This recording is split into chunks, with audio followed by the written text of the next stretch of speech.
Movie शुरू होती है। एक लड़की आयरिस से बड़ी मजे के साथ मॉल में शॉपिंग कर रही थी। तभी उसकी नजर एक लड़का जोश पर जाती है। दरअसल वो भी उसे ही देख रहा था और पहले ही नजर में दोनों को एक दूसरे से प्यार हो जाता है और इसी के बाद से वो दोनों एक साथ रहने लग गए थे। इन्हें साथ रहते रहते काफी दिन गुजर गए। एक दिन जोश उसे अपने साथ एक ट्रिप पर लेकर जाता है। वो जगह जोश के दोस्त का घर था, जहाँ सभी दोस्त इकट्ठा हो रहे थे। बहुत ही जल्द दोनों उस लोकेशन पर पहुंच चुके थे। इनकी मुलाकात जोश की एक दोस्त से हुआ जो किसी वजह से आयरिस को पसंद नहीं करती थी। ये दोनों जब अंदर आए तो उस घर के मालिक इनके दोस्त को देखते हैं जो काफी अमीर था। असल में वो एक माफिया भी था और इसी ने ही इन सबको अपने घर आने की दावत दी हुई थी। यहीं पर हम एक लड़के पैट्रिक और उसके दोस्त को देखते हैं जो दोनों भाइयों एक दूसरे से बहुत ही प्यार करते थे। अब वो लड़के होकर प्यार आखिर कैसे कर सकते थे, इसका जवाब हमें आगे पता चलने वाली है। खैर, ऐसे ही मिलते जुलते रात हो गई। ये सारे के सारे लोग बड़े मजे से खूब सारा ड्रिंक करते हैं और साथ में इन्होंने डांस भी किया और खूब मौज मस्ती की। अगली सुबह आयरिस और जोश दोनों घर के पास नदी के बारे में बातें करने लग गए। आयरिस उसे कहती है कि चलो क्यों ना वहाँ चलते हैं, बहुत मजा आएगा। जोश कहा कि तुम चलो, मैं तब तक नहा कर आता हूँ। वो अकेले ही नदी किनारे जाकर खड़ा हो जाती है। उसने जब अपने जेब में हाथ डाला तो उसने देखा कि उसकी जेब से चाकू निकल रहा है। उसे देखकर वो काफी हैरान रह गई। सोचने लग गई कि आखिर ये नाइफ मेरे जेब में कैसे आ गया। तभी यहाँ पर घर का मालिक भी आ जाता है, इसीलिए आयरिस फौरन से चाकू को वापस रख लेती है। वो जैसे ही बहाना बनाकर वहाँ से जाने लग गई तब मकान मालिक कहने लगा कि इधर ही बैठ जाओ, बातें करते हैं। अब वो रुकना तो नहीं चाहती थी लेकिन उसके जिद करने पर रुक गई कि तभी वो बहुत ही अजीब बात कहता है, तुम मेरी पीठ पर लोशन लगा दो। यह सुनकर आयरिस को बुरा तो लगने लग गया था लेकिन वह ऐसा करने लगती है। अब उस मकान मालिक की हरकतें यहीं तक ही सीमित नहीं था बल्कि वो फौरन से आयरिस का हाथ को ही पकड़ लेता है। अजीब तरह से उसे हाथ लगाते हुए उसे अपने बहुत ही करीब कर लेता है। आयरिस को बहुत बुरा लगने लग गया। वो बार बार कह रही थी कि ये तुम क्या कर रहे हो, छोड़ दो मुझे, ये बहुत ही गलत हरकत है। लेकिन वो यह कहने लग गया, कोई बात नहीं मेरी जान, जैसे जैसे मैं कह रहा हूँ तुम भी करो। इस बात से आयरिस को अब बहुत ही ज्यादा गुस्सा आ गया। वो बोतल को उठाकर उसके मुंह पर मार देती है। मकान का मालिक गुस्से में उसे जोरदार थप्पड़ जड़ देता है जिससे वो नीचे गिर गई और इस तरह से इन दोनों के बीच हाथापाई होने लग गई थी। उसने आयरिस के गले को जोर से दबाते हुए दबोचने लग गया। वो बस मरने ही वाली थी। अपने बचाव में आयरिस उसी चाकू को उसके गर्दन में घोंप देती है जिससे मौके पर ही उसकी मौत हो जाती है। कुछ देर के बाद हाथ में चाकू लिए खून में सनी हुई आयरिस अपने दोस्त के पास आई। कहने लग गई कि मैंने उसे मार डाला और मैं ऐसा करना तो नहीं चाहती थी। उसने मेरे साथ जबरदस्ती करने की कोशिश कर रहा था, फिर मेरी जान लेने वाला था। जोश भी उसके पास आकर कहता है कि शट डाउन बंद हो जाओ और उसके ऐसा कहते ही आयरिस बंद हो जाती है। उसके शट डाउन होते ही ये लोग उसे चेयर से बांध देते हैं जिससे हम समझ पाते हैं कि आयरिस कोई इंसान नहीं बल्कि वो तो एक रोबोट है, एक ह्यूमनाइड रोबोट जो एक इंसान जैसा दिखने वाले रोबोट्स होते हैं। अब पैट्रिक का दोस्त जोश कहता है कि ये तो एक मशीन है, आखिर ये कैसे किसी की जान ले सकती है और ये खतरनाक भी नहीं है। जोश ने कहा कि तुम फिलहाल के लिए यहाँ से जाओ, मैं इससे बात करता हूँ और सब कुछ समझा देता हूँ। अब जोश उसे एक बार फिर से चालू करता है। आयरिस अभी भी काफी घबराई हुई थी। वो बार बार एक ही बात किए जा रही थी कि मुझे माफ कर दो प्लीज, मैंने ये जानबूझकर नहीं किया। जोश कहता है कि तुम्हें उसकी जान नहीं लेनी चाहिए थी, वो तुम्हें कुछ नहीं कहता। जानती हो क्यों? क्योंकि तुम कोई इंसान नहीं हो बल्कि एक रोबोट हो। यह सुनकर आयरिस काफी चौंक जाती है क्योंकि आज से पहले उसे इस बारे में कुछ नहीं पता था। कहने लग गई कि ऐसा कैसे हो सकता है, अगर मैं रोबोट हूँ तो फिर मैं सब कुछ महसूस कैसे कर सकती हूँ। इस पृथ्वी के सभी चीजों को मैं समझती हूँ। तुम्हारे लिए फीलिंग, इमोशंस, जज्बात के साथ साथ तुमसे प्यार करती हूँ। हमने बहुत सारे वक्त एक साथ गुजारे हैं और बहुत ही ट्रिप्स पर हम साथ में जा चुके हैं। इस पर जोश कहता है कि तुम सिर्फ एक मशीन हो और जो ये सारी चीजें तुम करती रहती हो वो तुम्हारे प्रोग्राम्स हैं, यादें हैं जो तुम्हारे सिस्टम में डाले गए हैं। अब यहाँ से सीन को उस टाइम में लेकर जाया जाता है जब रोबोटिक कंपनी वाले पहली बार आयरिस को जोश के घर लेकर आए हुए थे। कंपनी वालों ने उससे कहा हुआ था कि ये रोबोट कोई आम रोबोट नहीं बल्कि ये बिल्कुल इंसान ही है, इंसानों जैसे ही जज्बात रखती है। तुम बस जल्दी एक बार उसके साथ प्यार दोस्ती बना लो, फिर ये हमेशा तुम्हारे साथ रहेगी, तुमसे प्यार करेगी। जब आयरिस का सिस्टम पूरी तरह से एक्टिवेट हो जाता है तो जोश जाकर उसके सामने बैठ जाता है। आयरिस ने जब जोश को देखा तो उसके साथ प्यार वाला लिंक बना ली थी, जिसका मतलब था कि इस कहानी के शुरुआत में जो हमने प्यार वाला सीन को देखा हुआ था वो असल में हुआ ही नहीं था। वो तो बस आयरिस की यादों में डाला गया था और इस तरह से इनके प्यार का रिश्ता बना हुआ था। आयरिस उससे प्यार करती है। उसे लग रहा था कि उन्होंने बहुत सारा टाइम एक साथ गुजारा है, लेकिन ऐसा तो नहीं था क्योंकि इन्हें मिले हुए बस एक ही हफ्ते तो हुए थे। लेकिन यादों की वजह से आयरिस को यही लगता है कि मैं कई सालों से जोश के साथ रह रही हूँ।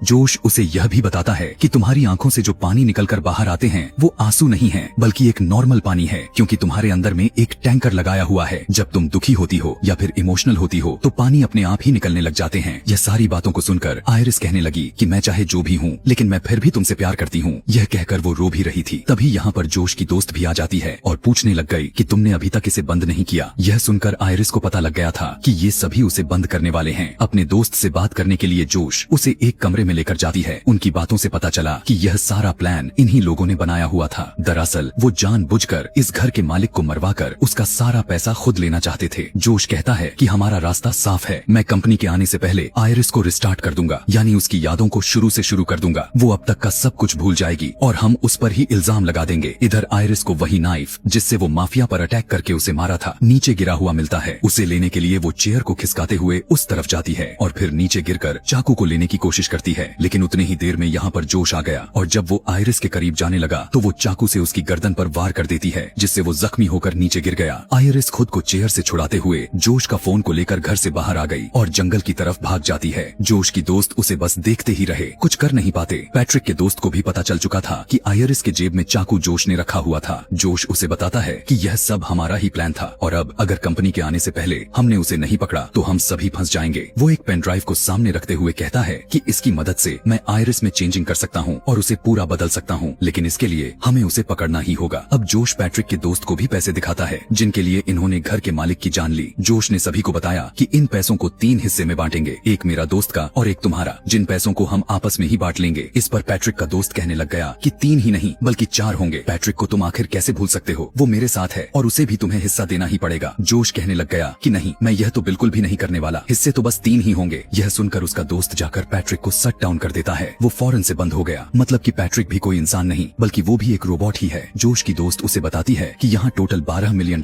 हैं, जिनमें से $4 मिलियन हम तुम्हें देने वाले हैं। तुम्हें बस हमारे साथ मिलकर आयरिस को ढूंढना है, इसमें तुम नहीं फंसोगे। वो मान तो गया लेकिन कहने लग गया कि गन मैं अपने पास ही रखूंगा क्योंकि आयरिस बहुत ही खतरनाक है। जिसके बाद वो पैट्रिक को भी दोबारा से स्टार्ट कर देता है। उधर हम देख पाते हैं कि आयरिस जंगल में भागते हुए काफी अंदर तक पहुंच चुकी थी। जोश का फोन उसके पास तो था, जो कि अच्छी बात यह भी थी कि उसे उस फोन का पासवर्ड पता था। फोन को खोलते हुए डिवाइस कंट्रोल में जाकर अपने सेटिंग्स को बदलना शुरू कर देती है। उसे इंटेलिजेंस वाला ऑप्शंस दिखाई दी, शरीर का दिमाग का, जो कि 40% दिखा रहा था, लेकिन उसे बढ़ाते हुए 100% कर लेती है, यानी कि अब उसका दिमाग सभी के मुकाबले में काफी तेज काम करेगा। ऐसा करते ही उसके अंदर बदलाव हो चुका था। वो चारों दोस्त जंगल के अंदर तक आ गए थे। जोश कहता है कि हमें 2 टीम बनाकर अलग अलग जाकर आयरिस को ढूंढना होगा, क्योंकि इस तरह से हम बहुत ही आसानी से उसे ढूंढ भी लेंगे। और अब ये लोग अलग अलग होकर आयरिस को ढूंढना शुरू कर देते हैं। आयरिस जब पैट्रिक और उसके दोस्त को देखती है तो फौरन से एक पेड़ के पीछे छुप जाती है और उनकी बातें सुनने लग जाती है। पैट्रिक का दोस्त उसे बताता है कि जोश और उसके दोस्त ने बहुत ही गलत किया। उन्होंने काफी दिन पहले एक घर के मालिक हमारे दोस्त को मारने का प्लान बनाया हुआ था, लेकिन इस बारे में मुझे नहीं बताया। हालांकि जोश कहता है कि वो मुझे दोस्त मानता है, लेकिन यह सब झूठ है। अगर उसने मुझे दोस्त मानता तो वो मुझे इस बारे में जरूर बताता। उसे मरवाने के लिए जोश ने आयरिस को इस्तेमाल किया। जोश ने आयरिस को इसीलिए खरीदा क्योंकि आयरिस की मदद से ही जोश उस माफिया को मरवाना चाहता था, क्योंकि ऐसे ही उसका काम आसान लगा था। और अब जब वो फंस चुका है तो मुझसे मदद मांग रहा है। यह सुनकर पैट्रिक कहने लग गया कि मैं भी तो एक रोबोट हूँ ना, तो तुम भी मेरे साथ क्या ऐसा ही करोगे। दरअसल उस पता चल चुका था कि मैं भी एक रोबोट ही हूँ। उसका दोस्त सुनकर पहले तो वो काफी हैरान हुआ, पूछने लग गया कि तुम्हें यह सब कैसे मालूम हुआ। पैट्रिक कहने लग गया कि यार मैं तुम्हारा दोस्त हूँ और काफी दिनों से तुम्हारे साथ भी रह रहा हूँ, बस पता चल गया। आगे हम यहाँ देख पाते हैं कि पैट्रिक और उसके दोस्त एक दूसरे से मिले हुए थे और कैसे उनमें दोस्ती हुई। दोनों किसी एक फेस्टिवल में मिले हुए थे और इनके बीच रिश्ते की बॉन्डिंग हो गई। तब उसका दोस्त कहता है कि तुम बेफिक्र रहने की कोशिश करो यार, मैं तुम्हारे साथ कुछ गलत नहीं करूंगा, क्योंकि सच में तुम्हारे साथ रहते रहते मुझे तुमसे प्यार हो गया है। तुम बहुत ही अच्छे हो, मैं हमेशा तुम्हारे साथ रहना चाहता हूँ क्योंकि तुम मेरे लिए सब करते हो। अभी इनकी बात चल ही रही थी कि अचानक से आयरिस के हाथ में लिए फोन पर बेल हो जाती है, जिससे इन दोनों को पता चल गया कि आयरिस पेड़ के पीछे है।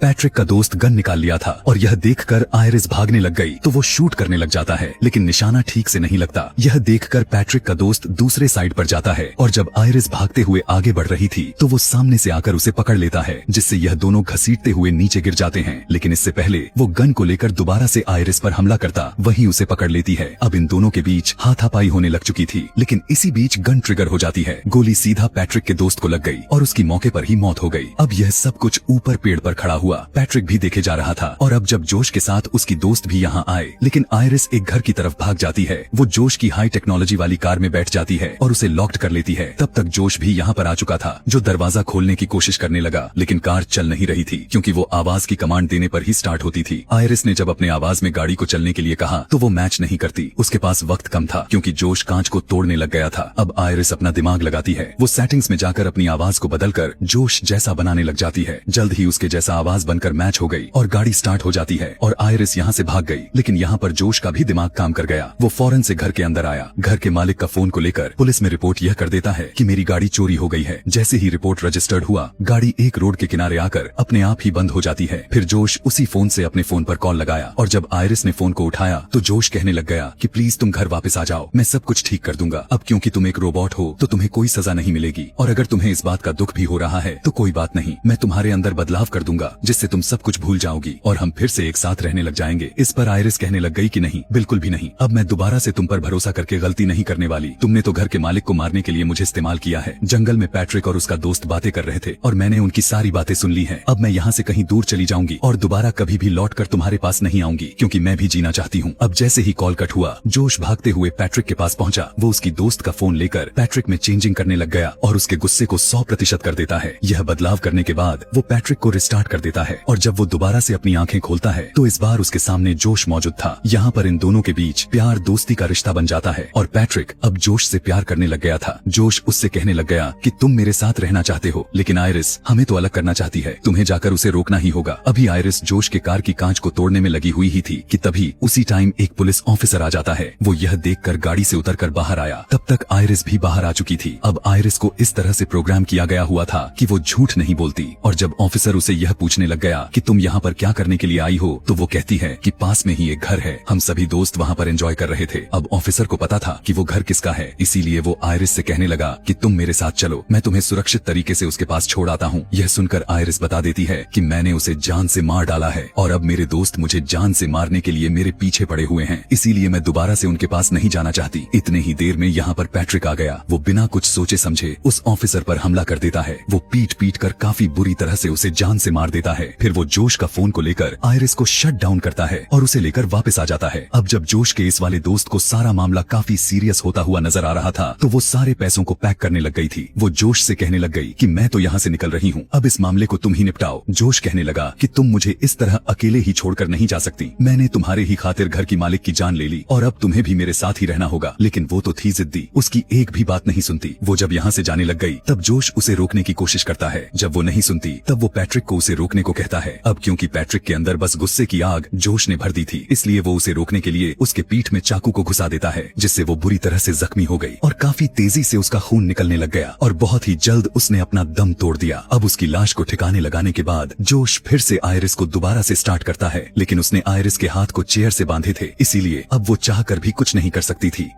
जोश कहता है कि मैं तो तुम्हारे अंदर चेंजिंग करके तुम्हें रिस्टार्ट करना चाहता था ताकि तुम्हारे अंदर के सेव हुई डेटा डिलीट हो जाए, लेकिन अब मुझे लगता है कि तुम्हें खत्म कर देना चाहिए। आयरिस, जिसका दिमाग अब 100% काम कर रहा था, कहने लग गए कि मैं जानती हूँ कि तुम्हें क्या अच्छा लगता है क्या नहीं। वो और भी कई सारी बातें करती हैं जो सिर्फ जोश के दिमाग में चल रही थी, जिससे जोश को अंदाजा हो गया कि उसका दिमाग कितना तेज काम कर रहा है। इसीलिए वो उसकी इंटेलिजेंस को पूरी तरह से जीरो कर देता है, यानी दिमाग का नामो निशान ही मिटा दिया, जिससे अब वो जोश के कंट्रोल में आ गई। जैसे जैसे वो कह रहा था आयरिस बिल्कुल वैसा ही किए जा रही थी। वो उसका एक हाथ आगे करके नीचे मोमबत्ती पर रख देता है। ऐसा उसने इसलिए किया ताकि उसे तकलीफ हो और आयरिस अब जलने लग जाती है। अब जोश कंपनी में फोन कर देता है ताकि वो आकर आयरिस को ले जाए। आयरिस का पूरा हाथ ही जल चुका था और अब उसका मशीनरी वाला हाथ दिखाई देने लग गया था और अब वो पैट्रिक को कहकर आग बुझवा देता है। फिर उसके कहने पर गन हाथ में लेकर अपने सर पर रख लेती है और जब वो गन की ट्रिगर दबाने को कहा तो वो खुद को शूट भी कर लेती है, जिससे अब वो पूरी तरह से खत्म हो जाती है। कुछ टाइम के बाद जब रोबोटिक कंपनी वाले लोग आयरिस को लेने के लिए आते हैं तो वो उन्हें झूठी कहानी सुना देता है। गवाही के तौर पर उसने पैट्रिक का रूप पुलिस वाला बना दिया था। वो जोश के हाँ में हाँ मिलाए जा रहा था, इसीलिए कंपनी वाले उसकी बातों पर यकीन कर लेते हैं। लेकिन वर्कर कहने लगा कि सच जो भी है वो तो हम पता लगा ही लेंगे, क्योंकि फ्रॉड से बचने के लिए हमने हर रोबोट के अंदर एक डिवाइस लगाई होती है जिसमें सब कुछ रिकॉर्ड होता रहता है। और अच्छी बात तो यह है कि डिवाइस रिकवर हो सकती है, क्योंकि गोली सर में लगी हुई है, जबकि रिकॉर्ड करने वाली डिवाइस तो पीछे कमर में लगी हुई है। यह सुनने के बाद तो जोश के अंदर की बेचैनी बढ़ने लग गई थी, क्योंकि डिवाइस रिकवर हो गई तो उसकी असलियत सभी के सामने आ जाएगी। खैर, कंपनी वाले आयरिस को अपने वैन में डाल देते हैं और उसे ले जाकर उस रिस्टार्ट के प्रोसेस पर लगा देते हैं। लेकिन इससे पहले कि वो यहाँ से जाते,